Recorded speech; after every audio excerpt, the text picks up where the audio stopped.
Чоң рахмат, урматтуу депутаттар, саламатсыздарбы?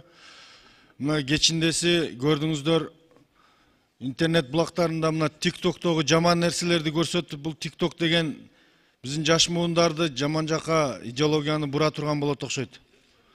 Эми Алмаз Акунжанович, мына маданият маалымат министрине тапшырма берип, ушул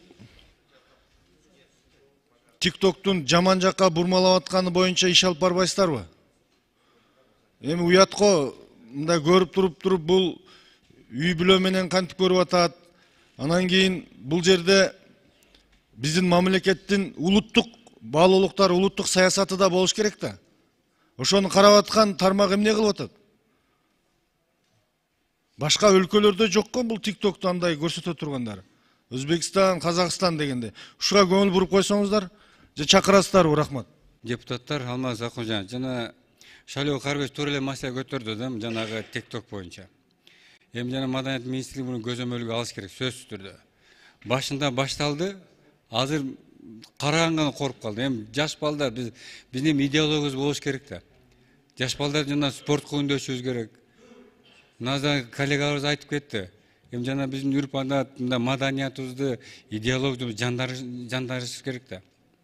Мына улуттук телеканалдарда айтыш керек. Азыр TikTok'та мен балдардан коруп калдым. Дайыма телефондорун карап турам.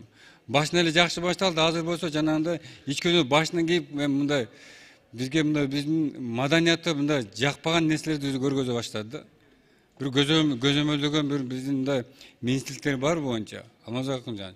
Ошон үчүн көзөмөлдөгө мына коңшу мамлекеттерибиз такыр жок булар.